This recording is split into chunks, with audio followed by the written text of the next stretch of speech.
Good evening, everybody. Welcome to A Taste of Tradition, Preserving Our Culinary Heritage. My name is Harlan Abels, for those of you that don't know me, and I'm the president of the Jewish Heritage Centre of Western Canada. The Jewish Heritage Centre of Western Canada is located on Treaty 1 territory, on the traditional lands and waters of the Anishinaabe, Cree, Oji-Cree, Dakota, and Dene peoples, and the original homeland of the Red River Métis Nation. These indigenous peoples have cared for and occupied this land for millennia, stewarding its resources and deriving life and meaning from its abundance. We celebrate their place in our community, their contributions to our collective well-being, and their role in bringing about a hopeful future for us all. The Jewish Heritage Centre collects and preserves the records, artifacts, and traditions of our community, serving as custodians of our collective memory, identity, and cultural heritage. And you can see that on full display right over there. Through our work, the stories, events, and milestones of our community are preserved for current and future generations. Our collection includes more than 70,000 photographs documenting over 125 years of community life. We also provide year-round education and training on the Holocaust and anti-Semitism for teachers, students, and the broader public. And if you're at all interested in volunteering with us, contact our office, give me a shout, talk to me after, find me online, whatever works. I don't want to delay this program at all because I'm kind of hungry. I see there's snacks at the back and people talking about snacks up here.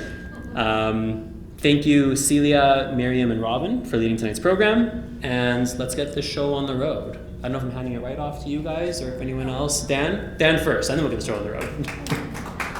Thank you.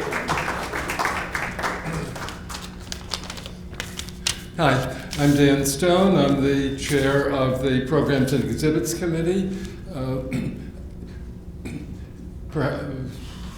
We do a number of programs. This will be the final program of the 57-86 season, and then we'll start again in September. We've had several programs. We seem to have concentrated this year on centers outside of Winnipeg. We had programs on Jews in Kenora, Jews in Selkirk, Brandon, all kinds of places. But tonight we're working on cookbooks, as you see. What we'll be doing this evening is that I will get off as quickly as possible, but not before I introduce Bruce Sarbit, who will give us a little talk on the history of Jewish cookbooks. After that, I'll come back and introduce Susan Turner, who will be leading the discussion of the panel on topics more specific to Winnipeg and to their families. So Bruce will be the appetizer, and the panel will be the main course. At the end of that, there'll be, of course, a Q&A and comment section from, we'll be very happy to have audience participation, and we'll wind up the menu for tonight with dessert in the back. So let me start with introducing Bruce Sarbit, who retired 19 years ago from a career as a psychologist. Since then, he's been writing essays and plays. For the Jewish Heritage Centre, Bruce wrote and directed a play entitled Needles and Pins about the Jewish garment trade in Winnipeg.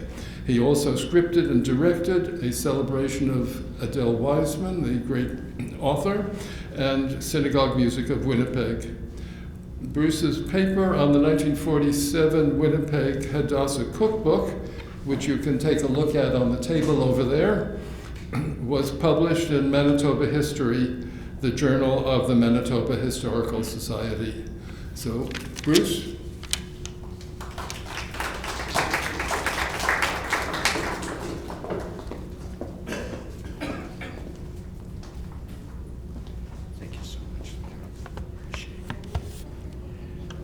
Hi, folks.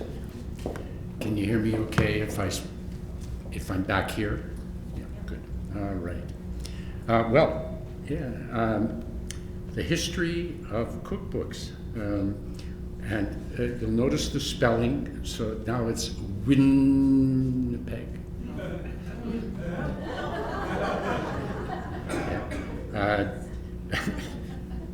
My daughter tells me that they take photos from real people and put them into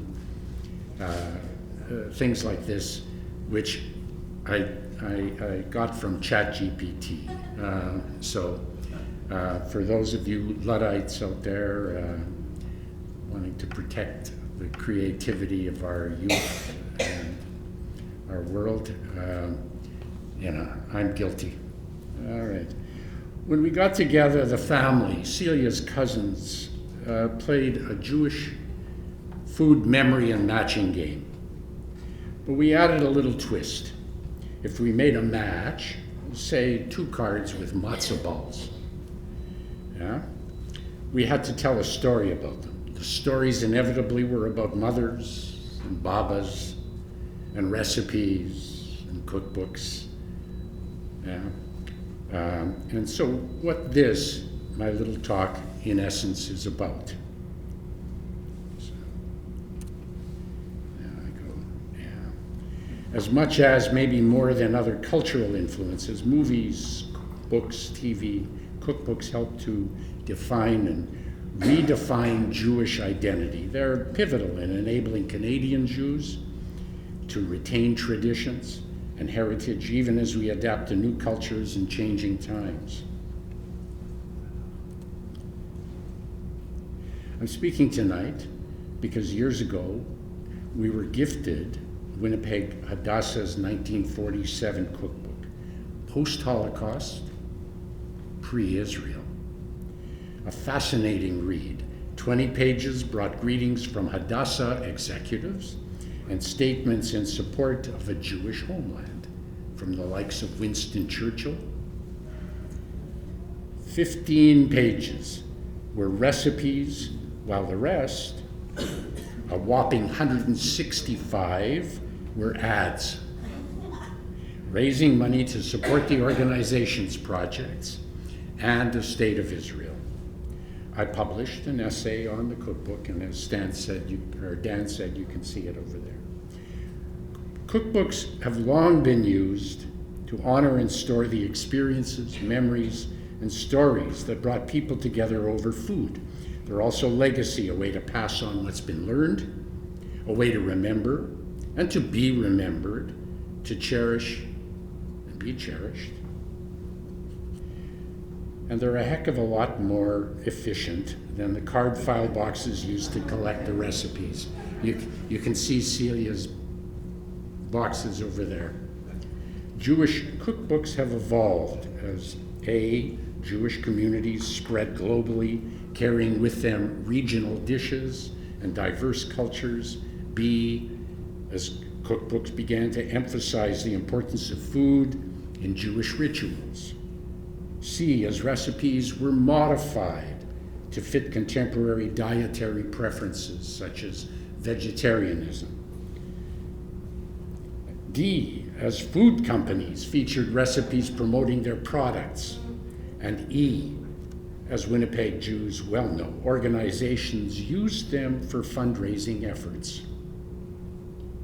Here's my very brief history of Jewish cookbooks. Sorry that I won't be able to do justice to all of the books mentioned here. The first English language Jewish cookbook, The Jewish Manual by Lady Montefiore, was published in London, 1846. It emphasized recipes that adhered to Jewish dietary laws while also incorporating modern dishes. It made cooking accessible to women who lacked kitchen experience due to education restrictions. Written in the early 20th century, the International Jewish Cookbook by Florence Chrysler Greenbaum is a collection of recipes adhering to Jewish dietary laws, rules for koshering that meld traditional Jewish culinary practices with influences from America and Europe. Esther Levy's 1871 Jewish Cookery Book was the first Jewish cookbook published in the USA. It offered practical advice for American-born Jews who lacked traditional Old Country Jewish education. Published in 1889, Aunt Babette's cookbook catered to the needs of American Jewish households, offering a mix of traditional and modern recipes. The Settlement book, published in 1903 by the Milwaukee Settlement House Movement, was a fundraiser with recipes and cultural information for Jewish immigrants. The very first Yiddish cookbook came out in 1901, a cookbook and guidebook for Jewish immigrant women.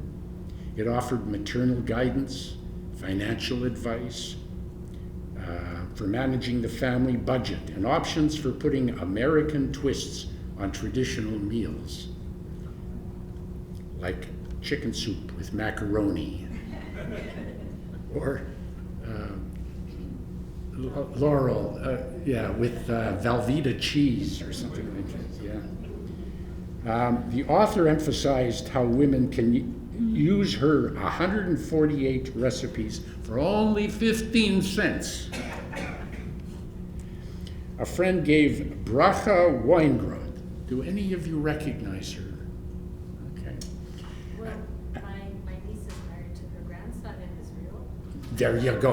Okay. She taught at one time. She was a Yiddish teacher in Winnipeg. Anyway, someone gave her a 1914 Yiddish cookbook, Das Familienkochbuch. Bracha translated it and provided this summary. It's a picture of a time during the Great Immigration when Jewish women were anxious to become Americans or Canadians, when they wanted to imitate their neighbors, speak like them, understand them, buy like them, and cook like them. The book's author, H. Braun, tells us the best soup in the world is turtle soup. Turtle, however, is a porpoise, and since this is treif, we Jews make a mock turtle soup, a soup that tastes almost the same. We also learn the popular fish of our old world was the carp. An American would never eat carp, even if you paid him.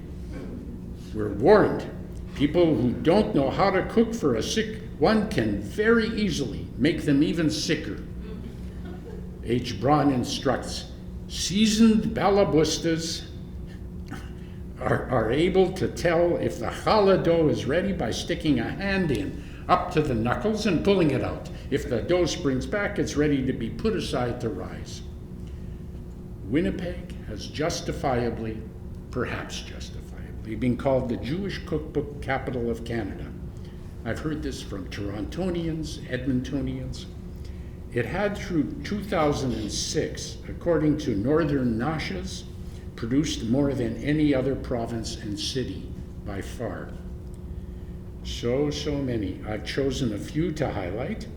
Apologies to those I've missed. Some of them are there, but perhaps you'll find them, as I said, in the display.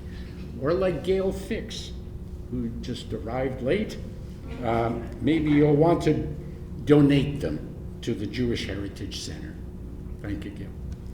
The cookbook authors, equivalent of Neil Young, Winnipegger Noreen Gillitz, described by her friend Evita Smorgon as generous, humble, gracious, and approachable, is also said to be, listen to this, the Jewish, the kosher Julia Child, and the queen of kosher cuisine.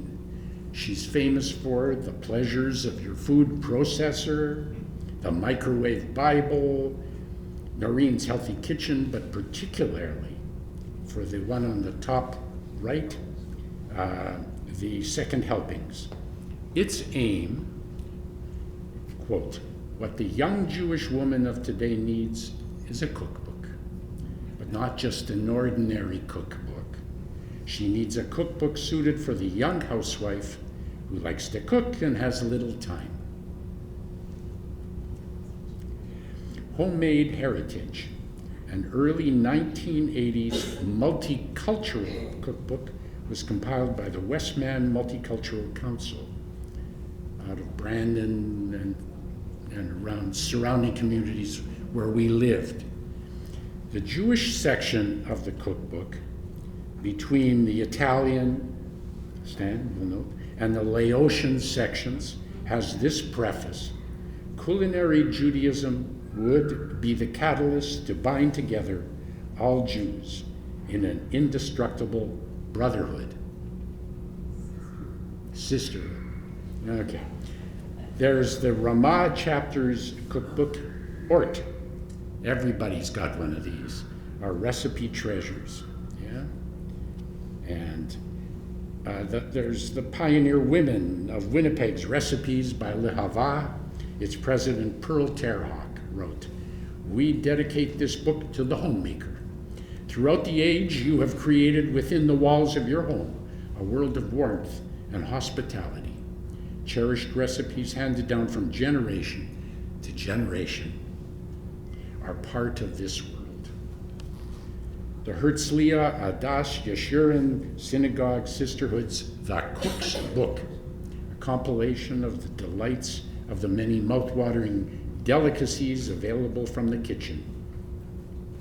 The Rosh Pina Sisterhood's Tam Gan Eden, which means taste of paradise, and then again more Tam Gan Eden.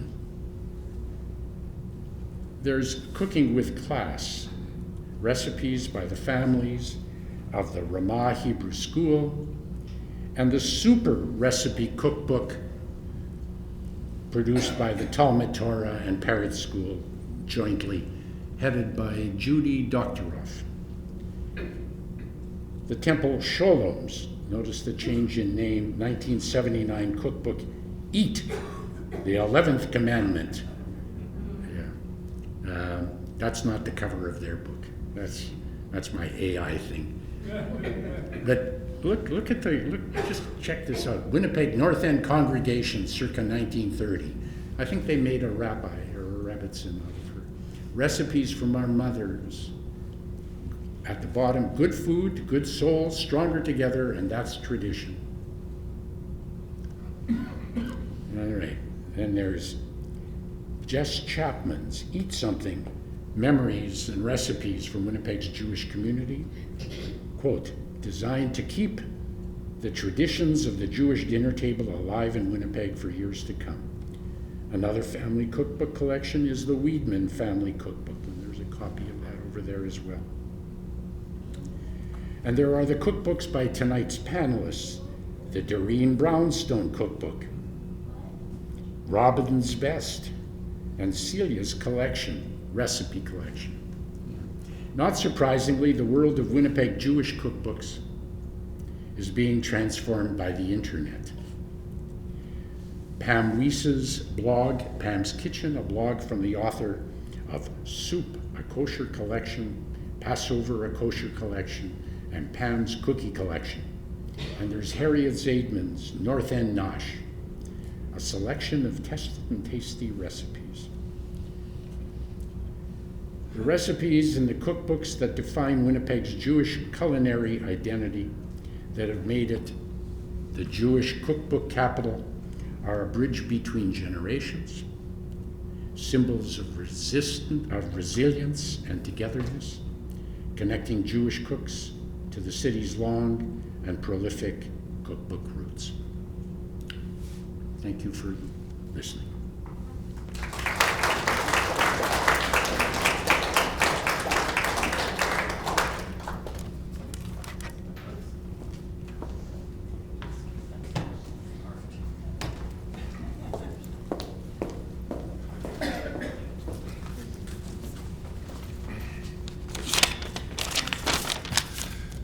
Thank you, Bruce, for getting us started, providing the appetizer. Now we'll move on to the main course. The discussion will be led by Susan Turner, who works in digital printmaking.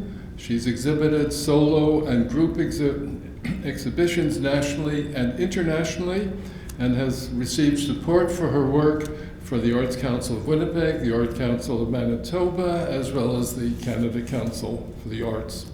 Two of her large-scale prints in the collection of the Winnipeg Art Gallery were recently exhibited at WAG. She grew up with the Jewish Heritage Center. Her mother was the executive director, the first executive director, and yes? Yes. And so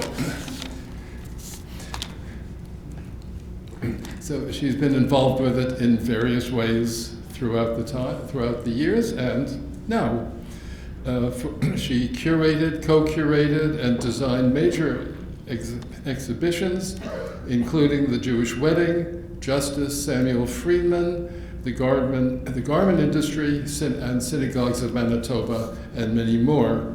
Susan was also a freelance pastry chef. In 2018, she and Sharon Raber-Allentuck interviewed Jewish Winnipeggers involved in the food industry, and this led to a program that they presented with the Jewish Heritage Center. Along with her husband, Myron Turner, Susan volunteered on Jewish Heritage Center committees for many years. So Susan and your friends, please go ahead. Hello, it's a pleasure to be here as moderator. I just want to briefly say that I have never put together a family cookbook. I have asked family members for recipes, and the highlight of one of those recipes... Oh, okay. The highlight recipe was when I asked my Aunt Rose Hirschfield for her recipe for her incredible almond crescents that she made for Pesach. Use a small cup of sugar, maybe a little more flour, a little bit of butter, 1 egg, lots of almonds, don't overbake, good luck. That was the recipe. So I think the impetus for creating a family cookbook probably is much the same with variations for all our panelists. The desire to save for future generations favorite family recipes, and the desire to give a presence to specific people in the family's culinary world. But each of our 3 panelists has alluded to particular issues that interested her. Each panelist sent me comments about how they went about developing their cookbook, and I will introduce each panelist and then maybe ask a question of each of them about something that they've talked about. And then we'll open the questions or the comments to you, and let's see how things progress. So, are you speaking alphabetically or by? Doesn't matter? Okay. We'll start with Robyn, who's closest to me. So, Robyn graduated with a Bachelor of Fine Arts honors degree from the University of Manitoba and was an established studio potter in Winnipeg and Toronto for many years. Now, being a visual artist myself, I know Robyn's exquisite work, and I have 2 of her absolutely gorgeous pieces. Moving back to Winnipeg and having her family, Robyn obtained a Bachelor of Education, after which she taught art at Daniel Mack Collegiate until her retirement in 2018. Robyn loves spending time with and cooking for her grandchildren, Edie and Basil, who are the loves of her life. So Robyn, tell us about your cookbook, your family cookbook.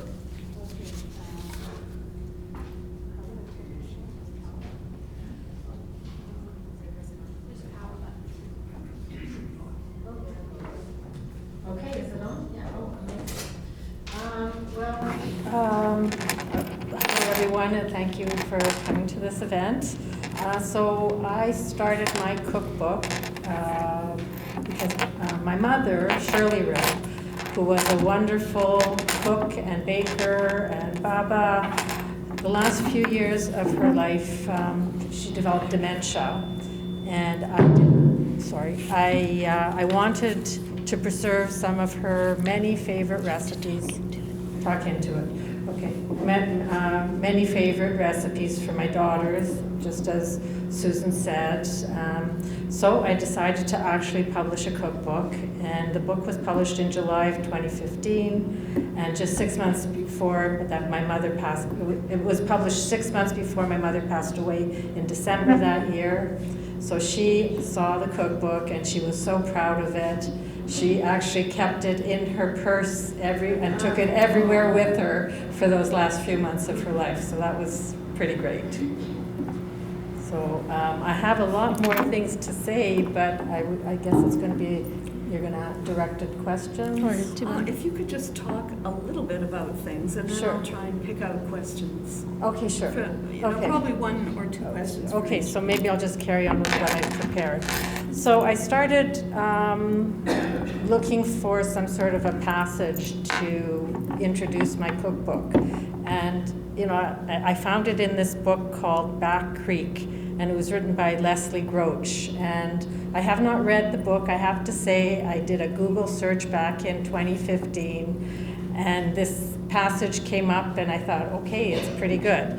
So it's in the front of my book, and so I'm going to just read it to you now. It says, following her instructions, I joined her in the chopping and mixing. The magical smell of pickling spices wound around us, and it wasn't long before we were in another world. I was suddenly immersed in the handwritten recipes Mother resurrected from the back of the Hoosier cabinet, in the cheesecloth filled with the mustard seed and pungent dill, as we followed the recipes her mother had followed and her mother before that. We talked.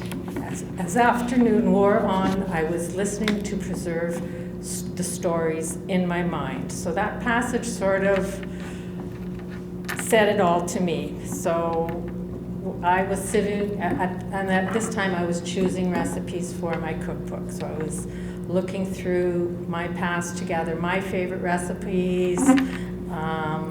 The aromas and tastes of memory embraced and nourished me. I'm never alone in the kitchen. Mothers, grandmothers, and my loving friends are beside me, sharing their priceless secrets with me. So this is the front page of my text of the cookbook. The recipe book was created as a labor of love, a gift for my daughters, Beth and Jackie. I hope they will remember the many times we gathered around the dinner table for a meal prepared with love. I hope they all will remember all the Shabbat dinners at Baba Shirley's, with little Bethy asking, Baba, did you make soup? I hope they will remember as well the many family dinners at Baba Rose's. I hope that they will cherish these precious events and look forward to many more in the future. The greatest family memories are built around the dinner table. I have included many of our family favorite recipes here, recipes from Baba Shirley and Baba Rose, and also from Grandma Siegel, Baba Florence Wolodarski, and various aunties, and from friends over many years. Some of the recipes are new recipes from the internet. So that's sort of the intro to my cookbook. So compiling a cookbook is quite a lot of work and takes a lot of editing to make sure that all the details are included in the recipe, as well as any specific instructions. My daughters now view my book a little like the technical challenge on the Great Canadian Baking Show. Sometimes an ingredient is missing or a temperature is not given, etc. But this gives them an opportunity to call me with any questions. I guess I needed a bit more edits, and I should have been a bit more meticulous, but at the time I just wanted to get it done. So, since publishing the cookbook in 2015, both my daughters and I have become gluten-free due to some health issues. Most of our favorite recipes have been adapted so that we are still able to enjoy them. But some of the baking, like challah and cinnamon buns, needed a total different recipe. Those I found at the Loopy Whisk website, whose gluten-free recipes are phenomenal. For commish, I now use Mary Goldberg's gluten-free recipe, which is delicious. This is from the Tori AV website. Many Pesach recipes are gluten-free as they use potato starch or tapioca starch instead of wheat flour. I scour the Pesach section in the spring as there are so many options for us at that time, and I stock up on the Passover gluten-free noodles too. They are delicious for kugel. When my dad Morley was still alive and I was working full-time, I would make the challah recipe in my book, which is from Leah Cook's Kosher. Leah is a kosher caterer in Seattle who has a very extensive website of delicious recipes. Her ginger glazed salmon skewers or fillets are amazing. I make them often. They are not in my book, but the recipe is on her website. Anyways, her challah recipe is huge. I would make 4 to 6 challahs out of it on a Sunday and then put them in my dad's freezer. His task would be to bring a challah from his freezer for Shabbat dinner each week. My dad passed away in 2023, but I have continued my mother's tradition of making Shabbat each week for my daughter Beth, her husband Rob, and our 2 grandchildren, Edie and Basil. Basil is at Rady Daycare and brings a little challah that he made there each Friday.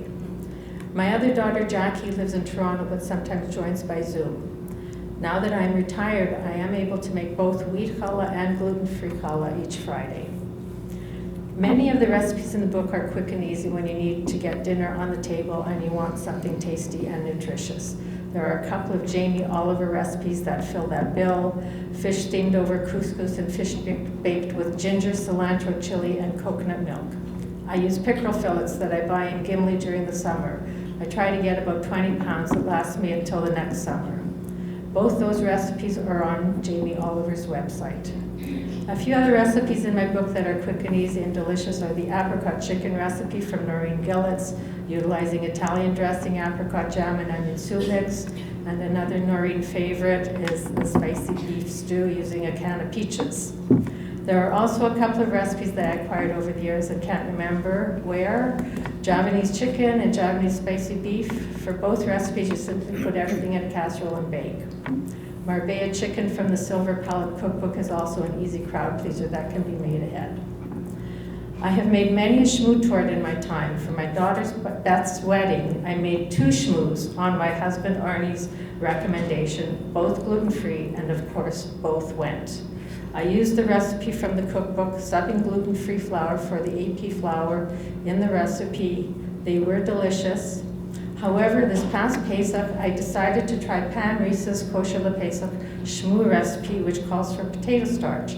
It was amazing, and I will probably use that recipe from now on. Pam Reese has a wonderful website with many delicious Passover recipes, and many of those are gluten-free. Also for Beth's wedding, I made a French macaron tower. Macaron are naturally gluten-free as they are made with almond flour. Beth's wedding was at our house in the yard, with the ceremony in the backyard, and the chuppah was under the apple tree, which was in full bloom with delicate white blossoms. A tent was set up in the front yard with the table set for lunch. The meal was catered, but I made all the desserts, all of them gluten-free. Getting back to the macaron, I made chocolate, lemon, strawberry, and blueberry. My granddaughter Edie loves macaron and has requested strawberry macaron for me to make for her 7th birthday party next Monday. I made them yesterday. They're in my freezer ready for the party. I decided to go with Gateway Publishing to publish the cookbook. They have a very user-friendly platform on their website where you can input your recipes by chapter and add photos and title pages. They are used by organizations that fundraise by creating cookbooks. I self-published and paid out of pocket. It was not too expensive at the time, but that was 11 years ago, so I do not know what they charge today. I printed 100 copies and only have a few left. I gave them all away to family members and to friends. Thank you.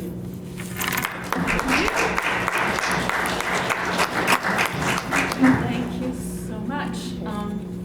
We're going to move on to our next panelist. Exhibit A, by the way. Edie and Oh,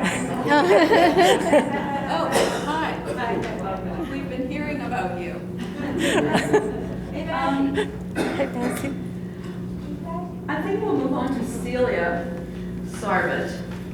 Celia has been a teacher starting with English as an additional language, EAL, then International Development, and for the police, victim services, and child and family services, all of which have been in Western Manitoba. She returned to adult EAL with Winnipeg School Division, then continued with Jewish Child and Family Services Program for senior immigrants. Most recently, She has been volunteer teaching in Winnipeg, Mexico, and with Israel Connect. Where is that, Celia? Israel Connect? It's through from here. I do it on Zoom. Oh, okay. Yeah. Okay. While in her formative years, she stayed out of the kitchen, but now loves to cook and bake for family and friends. So, Celia. Oh, now it's okay. Okay. Okay. Well, I was so interested in Robyn's her presentation. That was just so excellent. I did something totally different. Well, good. We'll see. Good. Okay. So mine is basically, this is my book, and I took the intro to my book and I just tweaked it a bit for tonight. So I grew up in the North End in a kosher home with Jewish culture and traditions. Food has always been central to our family social gatherings. My book was inspired mostly by my mom, Ida Goldstein, and then there were other amazing women in my family. My Aunt Frida and Betty and cousin Sabina, who, along with Mom, would spend days putting together huge, mouth-watering spreads for the Jewish holidays. My memories are filled with their knishbis, the infectious laughter while they labored over the flowered white tablecloth covering the table that my dad, Harry Goldstein, raised with removable wood blocks to ease the strain on their backs. Our home was always open. Mom's table always shared. I'm going to tear up like you. What a wonderful legacy she left. Because I frequently and fondly remember my dad, my brothers, Phil and Ivan, and the many table guests salivating over these specialties, I wanted to pass on Mom's scrumptious chicken soup, her corned beef, knishes, tegelach, peach and blueberry pies, and her cinnamon buns. I am also lucky to say that I married Bruce, if only because of his mom, Rita Sarbit, who baked the most delicious and beautiful torts and cookies and made the best burgers and sweet and sour sauce for meatballs. Putting together this book evoked fond memories of our trips from Brandon, where we lived for 27 years, to Winnipeg. We'd step into the elevator at 21 Mayfair Place, where my mom lived, and for many years before she passed, and smell Mom's chicken soup wafting from the 6th floor. On the main floor, we'd smell it. Yeah. Our 3 children, Ari, Jared, and Marty, would run down the hall to their bubbas, warm, tight hugs, at the delicious meals she had prepared for them. Like many, I think, I didn't appreciate how lucky I was until I became an adult, had children, and out of necessity learned to cook. Only then did I figure it out that I enjoy and getting pleasure from people in enjoying the food that I prepare. Mom's kitchen was her domain. I mostly stayed out of it. Went in to help just to wash the dishes. Well, I was required to wash the dishes and dry the dishes. Because of Mom's kashrut knowledge and her reputation as a great cook, she was hired by Camp Masad to be the cook there for about 4 years, and all of my 2 siblings and myself got to go to Camp Masad with our mom as the cook. This was at Winnipeg Beach, and she was the chief cook there. Later, she was hired for a few years to be the kashrut home economics cooking teacher at Tomatora, Joseph Walensky, this school. At that point, she became my teacher. And that's right, oy, oy, oy. And then I had to listen to her. Some people have said that I am my mother and that I have become like her, a balabusta, a good homemaker. It must have happened by osmosis.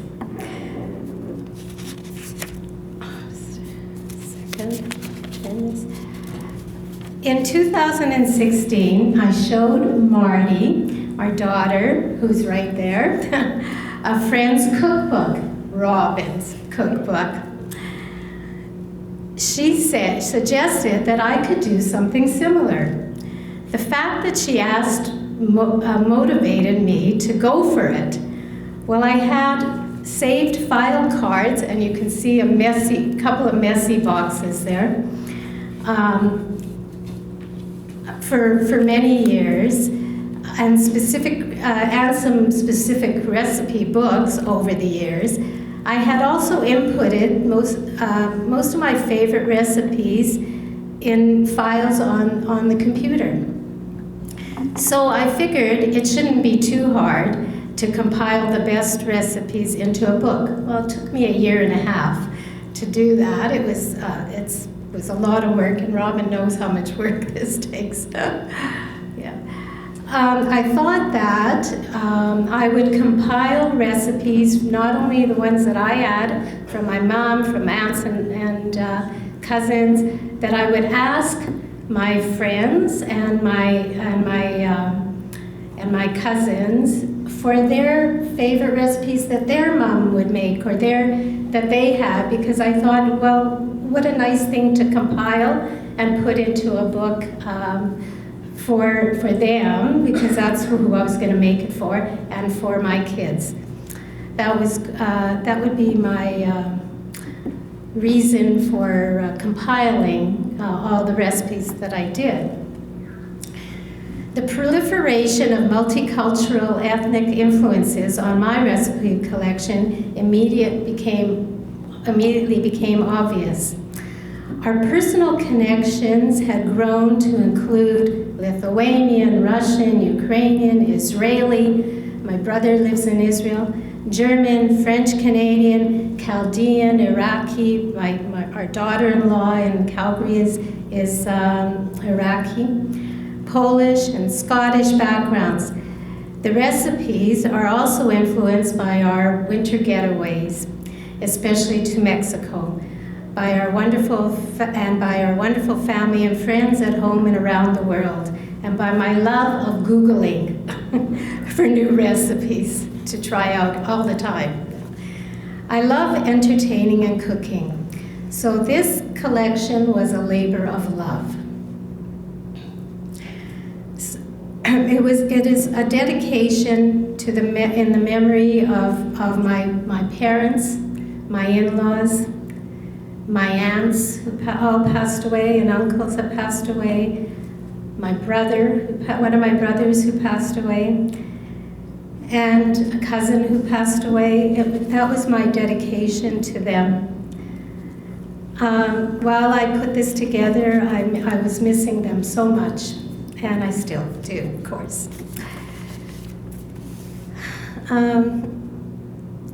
So I love hearing from family and friends that they've used the book and some recipes in it, and they enjoy it. I get verklempt every time somebody says to me, I looked at your recipe and I used it and I liked it. But also, they point out the errors, just like it. And right. I mean, when you put your own book together, It's so much work, all the details. Exactly. Oh my goodness. Yeah. So, anyways, one of my favorite things is that when my kids come over, or my grandkids who live in Calgary, say to me, they ask me for chicken soup, or they ask me for their favorite cookies that I make, and my grandkids like my cinnamon buttons, they call them. I make little, small, kind of Swedish cinnamon buns. And so that's what makes me feel, it makes me feel good. So this is my labor of love.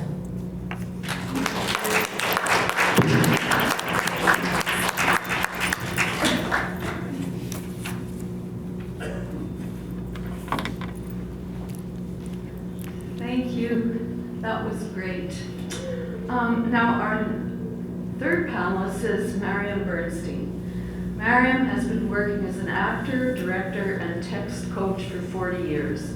She has performed in productions at, among other companies, Manitoba Theatre Centre, Cercle Molière, and Prairie Theatre Exchange. In the 1990s, she first came up with the idea for a fundraiser cookbook, and it was for the Manitoba Association of Playwrights. Since then, she has compiled and edited a tribute cookbook for Doreen Brownstone, a Passover cookbook as a fundraiser for Jewish Child and Family Services, and 2 family cookbooks. Mariam. Hi everyone, I'm Mariam Bernstein. Is there a trick to not having feedback? I'm open to. I'm actually better off without it, I think. Oh my God. I don't know what the trick is. I don't know. Yeah, I don't know. I held it to the side of me. I don't know. I'm very loud naturally. Yeah. Can you hear me if I just talk? Yeah. Okay, so unlike these ladies here, I'm a totally mediocre cook. It is not a passion of mine. I love to bake, to relax. What I do well, but I am not one of those amazing women who can do the torts and everything like that. I don't know, actually, I haven't really tried, but I love baking, but that's not how I stumbled into this. As Susan mentioned, I was chairing a not-for-profit board for the theater community. We needed to raise money, and we came up with this idea of a theater community cookbook. And it did really well, and someone else edited the second version, as a matter of fact, and it raised a nice amount of money. So cooking is not my passion. I appreciate it unbelievably. But I am very passionate about using cookbooks to be as fundraisers and to bring communities together.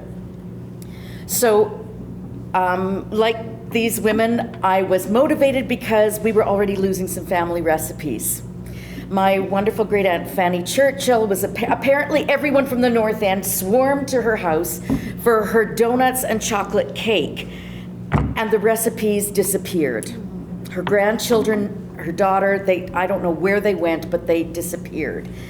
My grandmother made a phenomenal stretch dough. Not only did she have a recipe, but she knew how to do it. That's a dying art. So I'm thrilled to hear that you've got a recipe for it, you guys. I would need like a coaching session for that.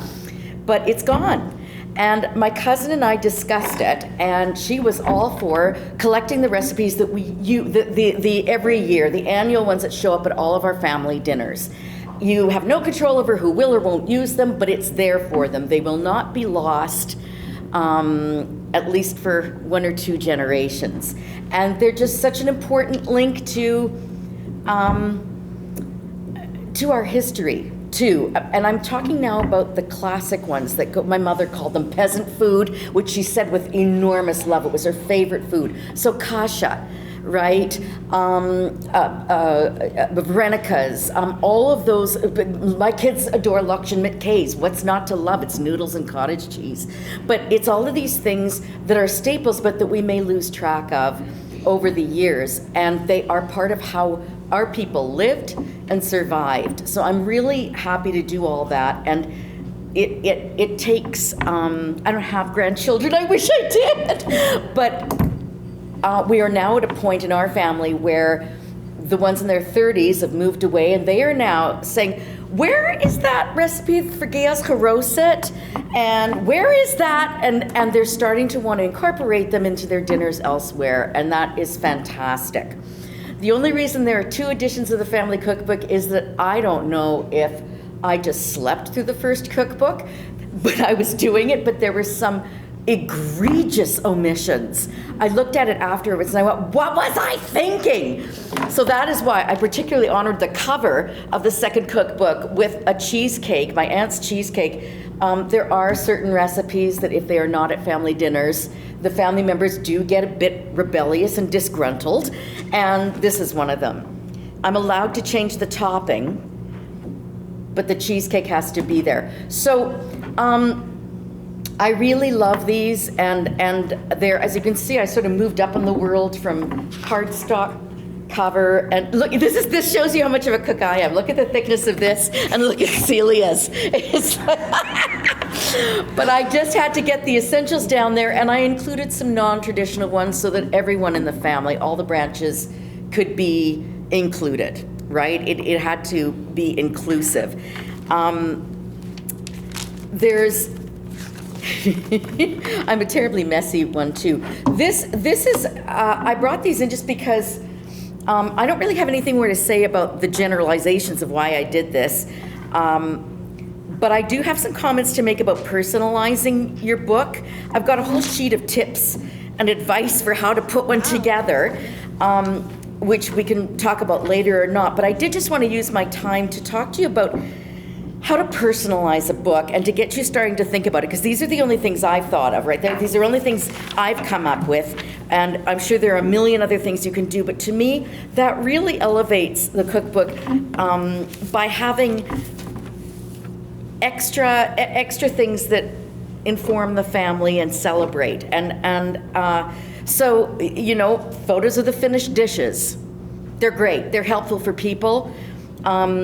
And it's an increased cost in printing because you're going to want color, but it elevates it a bit. I have often included photos of family members, and in the first one I did, they were all my parents' generation, to give the younger generations a sense of who these people were. And then in the second one I did, it was the kids at that time, who are now in their 20s and 30s. But family pictures are you can put them on your title pages. You can stick them randomly when you need to fill a page, more on that later. They're fun, and you flip through and you see these pictures, and it's a really wonderful capsulization of your family. You can also scan the original handwritten recipes and put them opposite the official typed version. There is something so evocative about seeing the handwritten or someone who has passed away, their handwriting. I'm sitting here looking at this. When I had my copy of the cookbook was so ratty and stained, I brought in my dad's copy, my late father's, and I just see his signature, and it's really evocative. So, and those cards are invariably, they have incredible notes on them. I got a recipe from my cousin's husband. This was very sneakily done. He had to pour through her mom's recipe boxes, and there were several pecan pie recipes, and one said, "Gail loves this" on it, and I just started crying. Like, if I were doing the cookbook again, I would put that one in it, just because the notes from the people are special and very personal. And again, it just gives future generations a sense of how things were when these original recipes were noted. You can put in did you know facts about your family, about where they came from, that,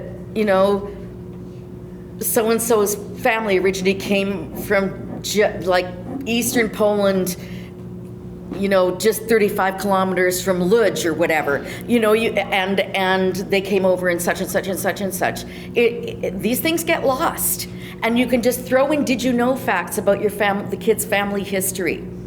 You can Celia gave a really lovely example of this. Messages at the beginning, things you want to say, thank yous, dedications, why you did it. Those are all really important and really personal, and we put so much work into these cookbooks. We deserve a page to just speak. I always try to have humor. I put anecdotes above the recipes, if I find them, about the person or about the or about the recipe, about the person. If there was something that the person who originated the recipe said was something they always said,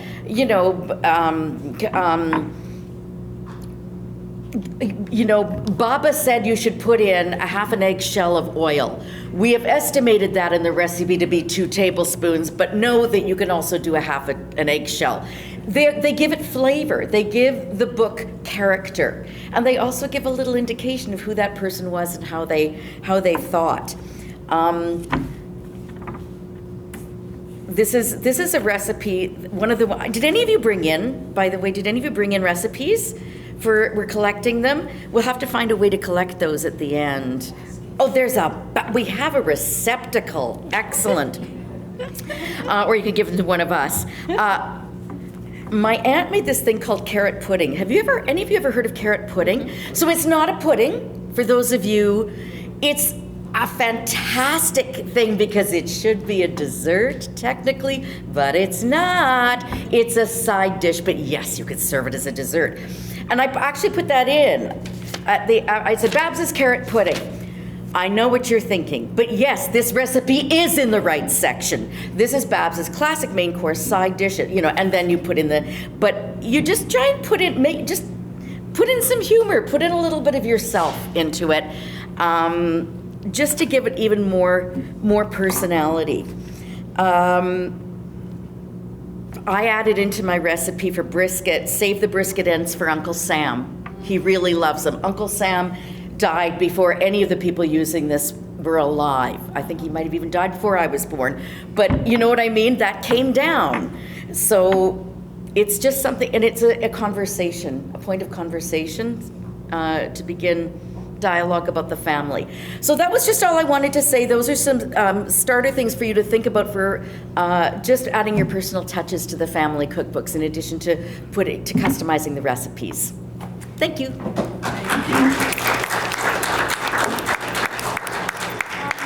If I sit here, can you hear me? Do I have to get? Okay, great. Oh, the mic. Okay. That one might be better. All right. Power on. You got to press it really hard. There you go. Okay. Better? The same? It's not on, is it? Oh, now it's on. Okay. Oh, there we go. You know, listening to all three of you, there were strains that went through all your comments that really are very similar. Wanting to keep family history alive, wanting to save recipes for future generations, wanting your children and younger members of your family to have access to the family history and the family recipes. But I would like to start, because you spoke last, you get to be the first questionee. Okay. Okay. So in the comments, and all the panelists did send me some questions. Can you still hear me? Yeah. Okay. But you are a girl after my own heart.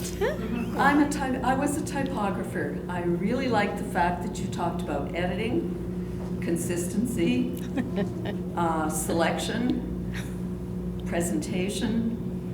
How did you go about?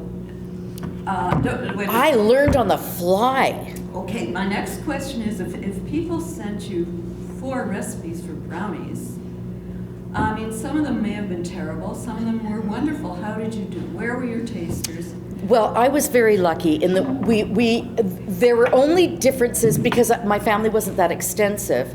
My suggestion is keep everybody happy. With the worst times is you pay a bit more for printing. Put in all the recipes. If 2 are similar, just say note. When Sadie makes her recipe, it's very similar to this, but she does this and that. You choose. But family relations are most important. This actually was more of an issue with this one, with the Passover cookbook, with a committee, and I just said no. We're putting in 3 lemon freezes. Let people choose, you know, and it's not worth the hassle for that. And giving people the option, experienced cooks will go, oh, I see why she did that. Yeah, I like things fluffier. I'm adding the extra half teaspoon of baking powder. And those who don't will say, well, I'll just try the original, whatever. And you know, it's something for everyone, and no one's feelings are hurt.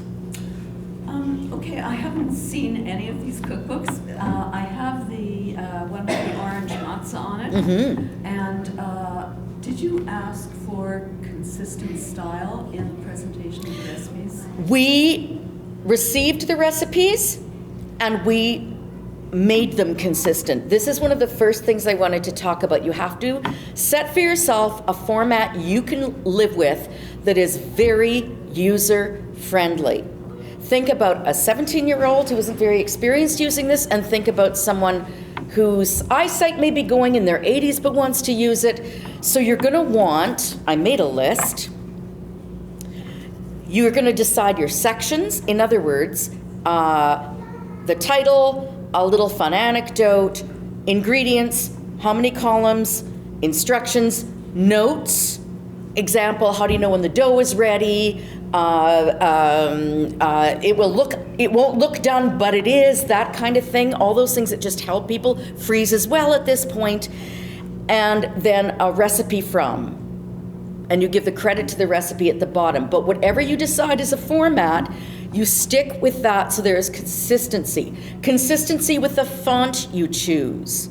Consistency with the size of print. For every section, I put my comments in italics just to set them out. No one has to. Can you effectively use bold, italic, indents to make it very easy to read? So, and that's a very personal decision. All I ask is that you consider it and keep it consistent. Thank you. I'm hiring you. No!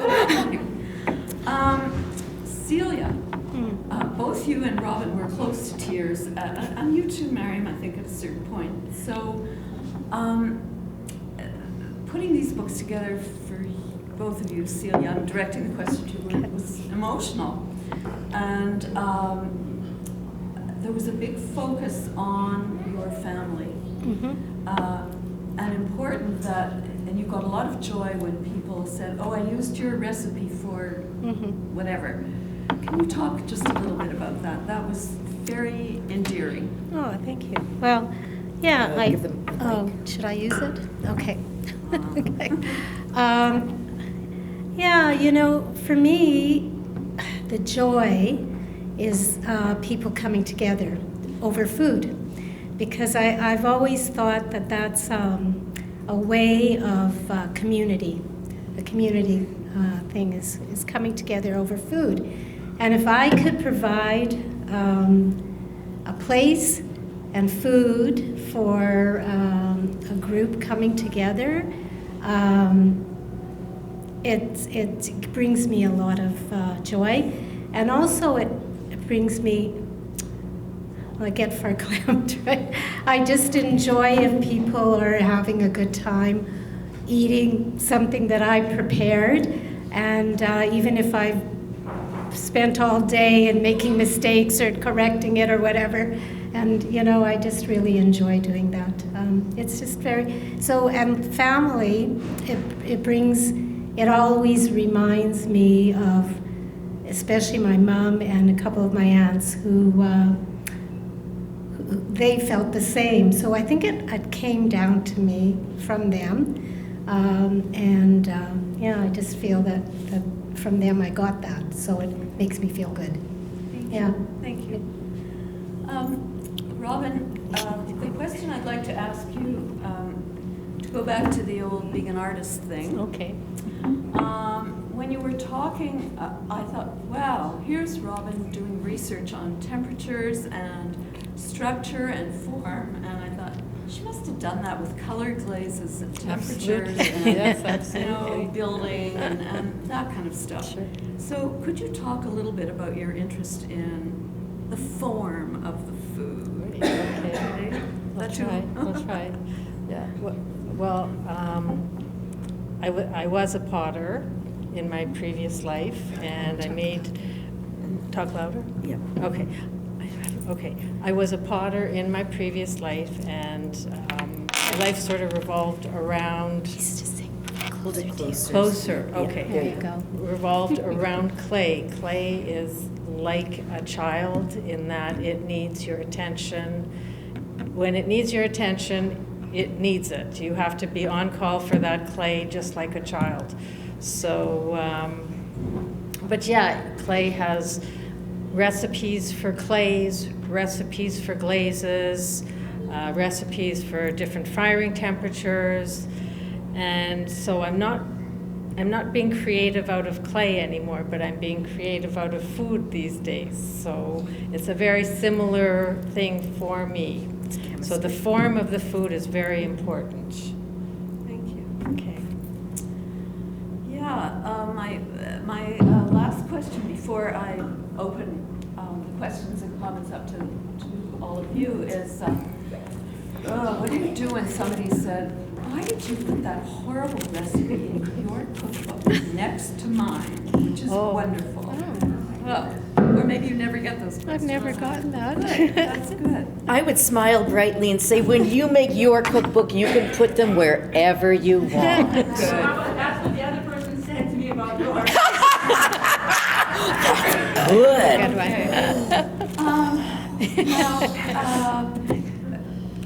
Before saying something, a few years ago when Sharon Allentuck and I did a presentation about the involvement of Jewish Winnipeggers in the food industry, the conversation somehow devolved into a very political confrontation. And somebody in the audience rescued us by saying, does anybody here have that recipe for that mint marshmallow torte that I used to eat at bar mitzvahs? And that broke the tension, and we went on from there. So I don't think we'll have that happen now, but now it's your turn to comment and ask questions, and please, go ahead. You want to talk about Doreen's cookbook? How Oh. did that come about? Well, Doreen Brownstone, I don't know if any of you saw her on stage. She was a wonderful actor, an incredibly resilient, amazing human being. And she had two careers. She was a swimming teacher where they called her Mrs. Brownstone, and she was Doreen to her theater family. And Doreen baked for every cast she was in. She brought in cookies, she brought in loaves. She never appeared at my door without the cookies that she knew I loved. She was a phenomenal baker, and she was getting on, and I was talking to a friend of hers who said, yeah, her recipes are coming to me. And I said, they should be shared. They're a part of the theater community. They should be shared. How would you feel about us doing a cookbook of her recipes, and we could make it a fundraiser for the charity of Doreen's choice? Doreen loved it. The recipes did go to this friend of hers, but the cookbook, Doreen chose the Winnipeg Jewish Theater, which was a beautiful choice given her career, and I just went through a couple of us went through her recipes, and we made sure that there were some classics that were in there, and there was, oh God, we had to sort of supplement, we had to make, with a lot of things, that some of which I think she probably hadn't even made, they were just in her recipe box. Tomato aspic, seriously? But we put them in because these were some of her recipes, and then I sourced a bunch of photos, theater photos, from productions she'd been in from between the 50s and her last performance, and they are in on some of the title pages, and they're dotted throughout. It's a beautiful tribute to a really beautiful human being, and she was really, really loved in the community, and now we've got her recipes if we want to bake like Doreen for our companies or our families. And it was a nice fundraiser for Winnipeg Jewish Theater. Are there any more copies of that? I think there are. You just need to call whoever is in the office these days, but I think there still are. I know you want it for the tomato aspic, Hannah. Got your back. Do I see any more hands going up? No? I have another question. Let me see who well, anyone can answer this. Do you think what? Do I need the mic? Yes, okay. Do you think down the road a bit, any people in your families or future generations will say, oh, forget about making a hardcover book. I'm going to put an online book. I think that will happen. Yeah, I think so. Another question I have is when I look at recipes online, I think, oh no, why don't they just get to the recipe? I don't want to read the whole blog about their history. Jump to recipe. Jump to recipe, My exactly. 3 favorite words. Jump to Me recipe. too. Yes, Yeah. absolutely. So, a question to Robyn. Sure. Your recipes obviously have changed very much because of dietary issues. Yes. So you seem to have compiled and built a huge repertoire of gluten-free recipes. Yes, yes. That's Another very book. valuable for a lot of people. I think it is, yeah. Can you hear me? No. Yeah.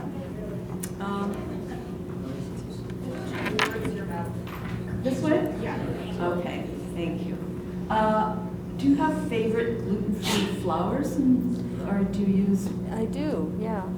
So I actually, years To ago. hold it close to your mouth. Closer, like this? Yeah. So years ago, I was on some website and they had this recipe for a gluten-free flour blend, because you can't just use rice flour, you can't just use tapioca, you have to do a blend. So I tried this one and it's been really good for me. So I blend it myself and I just buy the various flours and blend it myself. Costco does have a nice one now. I think it's called, oh my goodness, I can't remember. Maybe it's called Cloud 9, the one at Costco. And Okay, will you share your own recipe?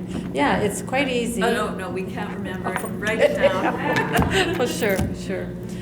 So, yeah, Thank you. it's a very Yeah. easy recipe, but yeah. Susan, can I mention something? There's something that I really felt was important to get out there. I just wanted you all to know, how many of you have not done a cookbook, have never made a cookbook before?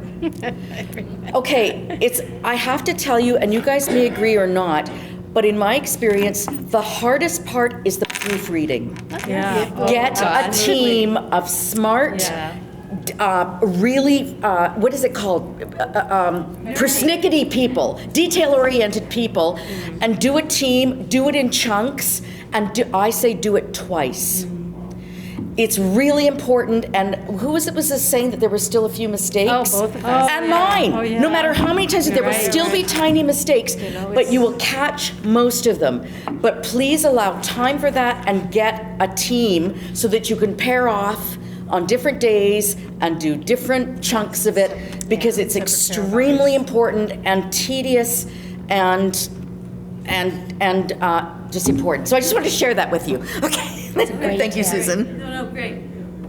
I have another question. Oh, yes, Celia.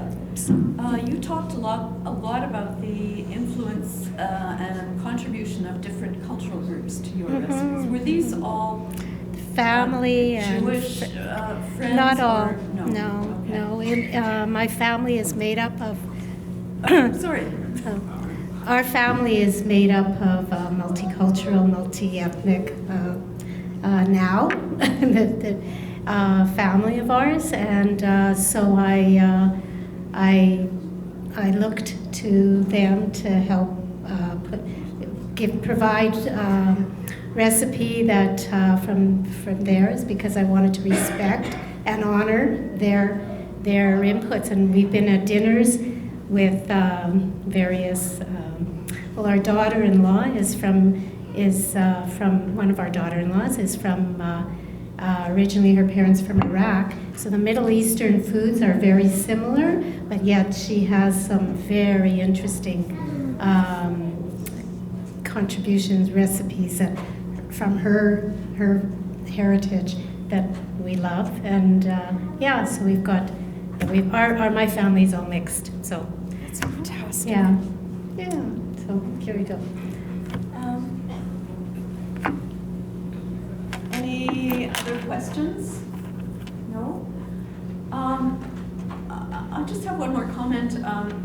Homemade food is always great. I think it's the best. Mike and I live in an apartment now, and I'm slightly horrified by all the boxes and containers from, I don't know what they're, fresh or takeout food that are in our recycling bins. I'm thinking like, even McDonald's, it's astonishing. A lot of people do not cook. I love my dear friend Stan. We've known each other for many, many years, and on Saturday in my apartment building, Mike and I, Myra and my husband, had the absolutely greatest time. We went to a neighbor's party.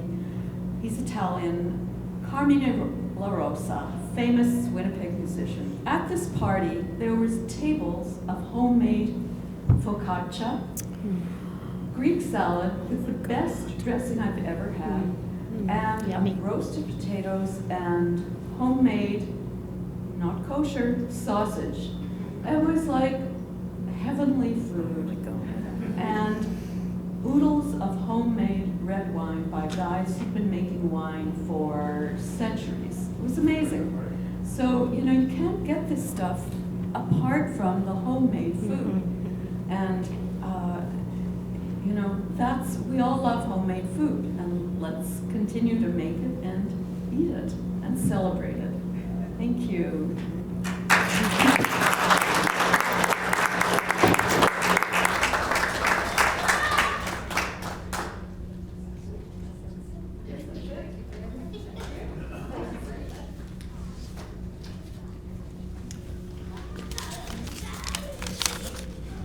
Thank you very much, Susan, Robyn, Celia, and Mariam. It's been a pleasure. And just a few comments to finish up, and of course to remind you to take a look at the cookbooks.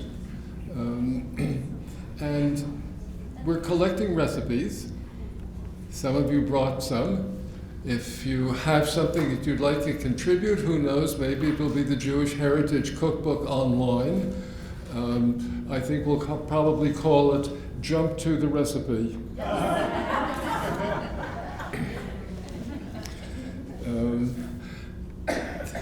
have to say this is have to point out that this is the last program put together and organized by Stan Carbone, who's been the director of programs and exhibits for most of his 25-year career at the Jewish Heritage Center. The reason it wasn't all of it is that there was some administrative reorganization at the very beginning when he started. But he's put together, he's directed, he's curated, co-curated, all the exhibits that you've seen, or virtually, I think all the exhibits that you've seen in the large exhibit hall that we used to have, and the much smaller but still very, very helpful display windows that line the Goldberg walkway down from the Burney Theater. Take a look, if you haven't, at the present exhibit, which is on Jewish women's organizations and their contributions to the development of the Winnipeg Jewish community. Just to mention very briefly,